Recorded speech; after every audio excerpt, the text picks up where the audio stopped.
Hey, this is Orianthi, and you're listening to Rhino Radio.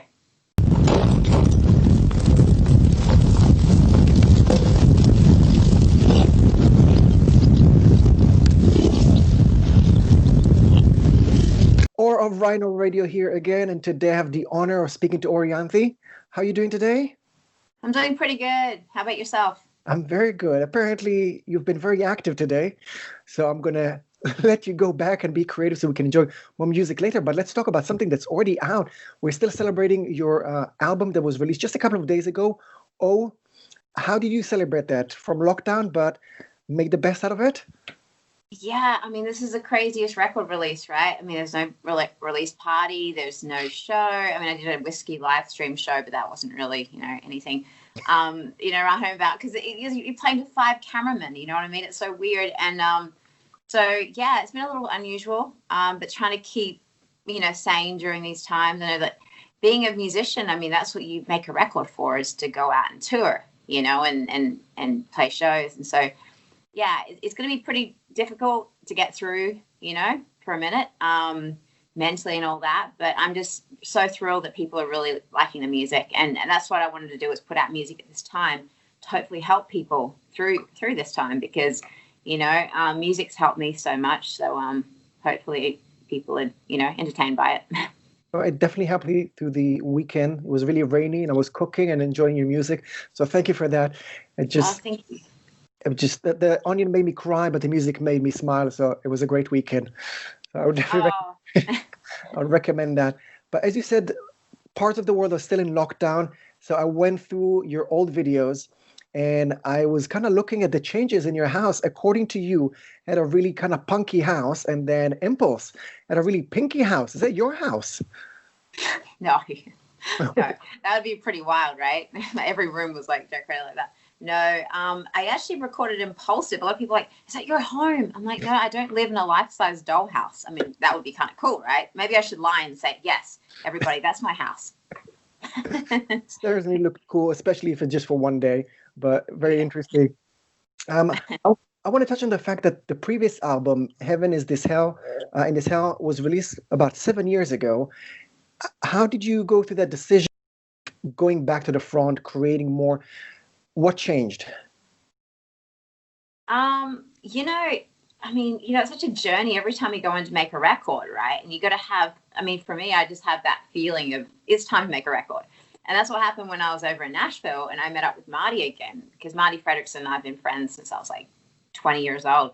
So we've been writing songs. Actually, we wrote a song with Steven Tyler for the last album, Heaven in This Hell, that was produced by Dave Stewart in Nashville. But we reconnected and I was making a hip hop record prior to that. And I was recording with Japanese artists and collaborating with different people. So, I wasn't sure what sort of sound I was looking for. I was experimenting. I went on this sort of journey. And then we wrote Rescue Me and I got back home to LA and I heard the demo and I text Marty and he was with Aerosmith actually in Vegas. I'm like, would you produce the album? Because I really like this song. I think we should just do a record like this instead of doing the hip hop thing, because with the beats, because I didn't want to travel with a, well, you can't travel now, but with a guy with a computer, I wanted to travel with a band when I make this record and for it to have like that rock edge to it, So he was a perfect writing partner and producer for this album and everything. And we had a blast, really did. So.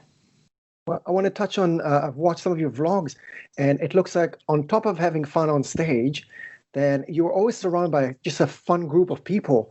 So what's the thing that's not actually being on stage, it's just you miss the most about being on tour right now? Just the crowds, just the energy you get off, playing shows and feeling that electric vibe from the band, from the crowd, performing new songs live. There's nothing like it. So I really miss that. Can't wait till the world gets better again and do it again. And, I try to surround myself with positive people. I really do.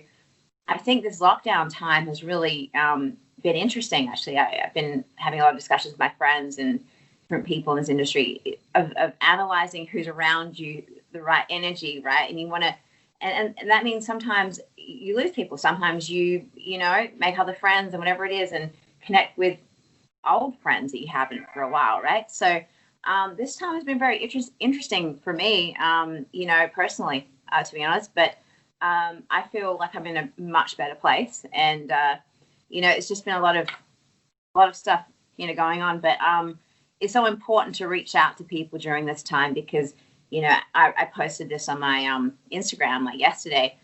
A lot of people are having humanity right now. We have to come together and we're going through this together where it doesn't matter what work field you're in. We're all experiencing it in different ways, and how, I don't know, it kind of messes with your head a bit, because you can't hang out with people and, and just feel relaxed. It's high anxiety times for sure.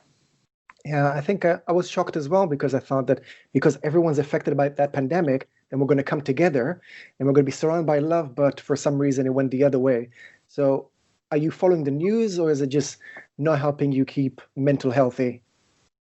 Oh, no. I mean, I always check in with the news. I think it's important to do that so you know what's going on in the world. I can't live under a rock, even though it sounds like a good idea right now.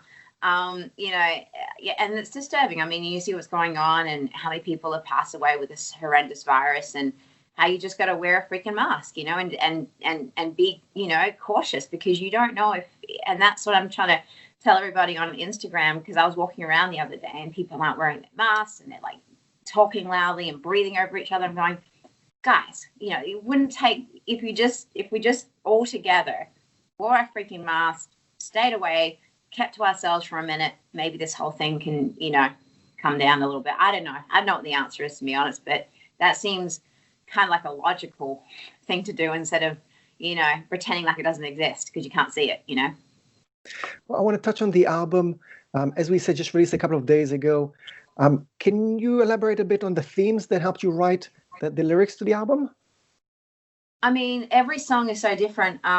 Yeah, I mean, it's a snapshot of my life. I mean, it's kind of with every song from, Impulsive to Company to Sinner's Hymn and all that. I mean, Sinner's Hymn's a story that I wrote. It's like a blues man story, and of going to every city and then messing up, drinking away your demons, going to the next one, messing up, it's like this whole thing.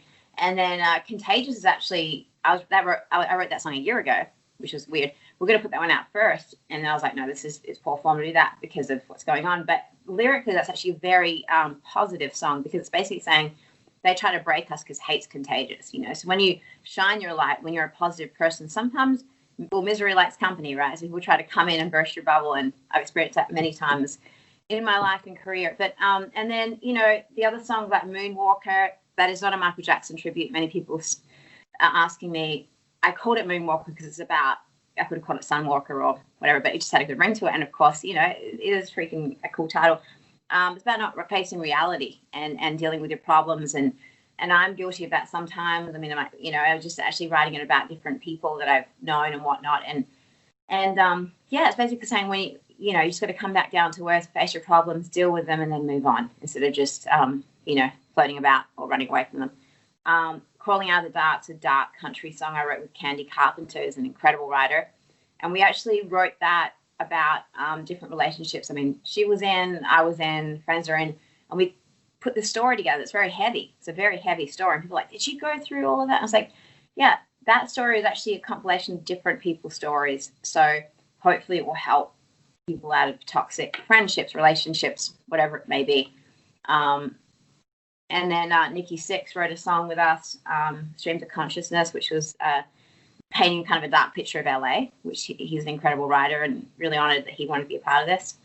And then, I mean, Impulsive is basically written about myself. I'm pretty impulsive all the time. I make decisions of, on a whim, like, yeah, sure, that sounds like a good idea. And then I'm like, oh shit, okay, that was crazy. So, and then Company, is written about just being emotionally unavailable, and just and basically, dating around and whatnot. And I had a period of that in my life for about a year or whatnot. So, every song is kind of a snapshot of things, life.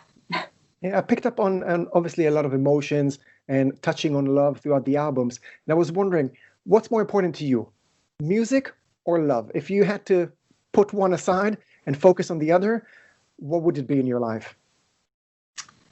Well, music never leaves you. But love is, hey, we're born out of love. You know what I mean? So it's something that's kind of, as human beings, we're always searching for. So you can't. I think music and love and music go together. I mean, you can't live without either one. I mean, that's the thing for me. I couldn't choose between. If I had music without love, then you're just very empty and writing sad songs the rest of your life.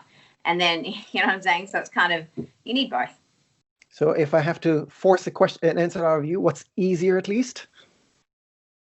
Was that sorry? What's easier? What's easier? Yeah, music or love? Well, music. Clearly. Okay, thank you for sharing that. Before we say goodbye, I want to confront you with a rumor. We're kind of close to almost the Christmas time, and your fans are, I don't know if they're hoping or they're expecting that there's going to be a new product from Orianthi. There's going to be a Christmas Snuggie, Orianthi Christmas Snuggie. Is that true? Maybe. I don't know. Well, you just give me an idea now for some merch. So it could happen. Yeah, there is a Christmas Story Snuggie video on YouTube. Someone gave it to me, and I remember I was getting on the plane to Australia, and that's actually funny. You reminded me of that. That was really weird, and I was wearing it back to front because I haven't worn a Snuggie before. But I should come out with my own Christmas Snuggie. I'm not sure it's going to sell out in Australia when it's so hot during Christmas. It's so hot, exactly. I'll make it like lamb's wool, for Australia. I think that should be the only piece of merch that I put up on my website. Just a Snuggie. Going to be an interesting one. And a onesie and a Snuggie. That's what I'm putting up. I'll definitely look that up. I want to just ask you one last question. You were nominated for many awards. Some of them were gender-based. Is it something that you still think that we need, or is it just going to be the best guitarist? Doesn't matter what gender you are? It shouldn't matter. I mean, guitar playing has been such like a male-dominated field, of course. And I learned off so many male guitar players. I mean, aside from Sister Rosetta Thorpe, Jennifer Batten, Bonnie Raitt, there's so many great, Nancy Wilson from Heart. I grew up, listening to those players as well, but I mean, predominantly it was Jimi Hendrix, Santana, Eric Clapton. So, yeah, I mean, I honestly think that, like, it shouldn't matter anymore, like, because we've kind of gotten to that point where it's like 52% of guitar players are female now. So it's like, I think more than guys, which is crazy.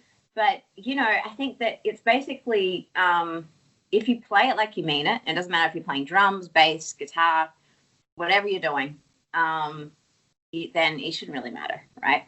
Then if you use it as an accessory, which I've seen, it was a funny thing because, like, the whole thing with with female guitar players, when it started happening more and more, right? And I could see more on YouTube, or I saw more female guitar players at NAMM or whatever I was playing.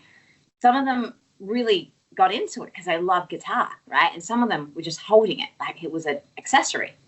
And then that, you know what I mean? They don't really want to hurt. They don't want to mess up their fingernails. And so I'm like, if you mean it, who gives a crap, right? Doesn't matter if you're, a girl, guy, or a monkey or whatever, horse, whatever, right? Shouldn't matter. Orianthi, thank you very much for opening up and sharing your thoughts and your world with us. As we said, was just released a couple of days ago. Great music, great videos. Cannot wait to hear about you visiting the UK. Is there anything else you want to say to us before we say goodbye? I cannot wait to come back to the UK. I had so much fun over in Europe, and yeah, just toured extensively over there with Alice Cooper, with, I opened for Bad Company over there. So we just had so much fun. I mean, it's wonderful audiences. So thank you all for your love and support. Thank you for having me on the show. I'm really happy that people are digging the record. And the new music video for Sorry is coming out next few days. So I'm excited about that. My new single. So you can download that on all platforms. Look for O. Well, no, you definitely have to come to the UK. We do have loads of rocking onesies. So you're going to love that. Awesome. Okay, Orianthi, thank you very much.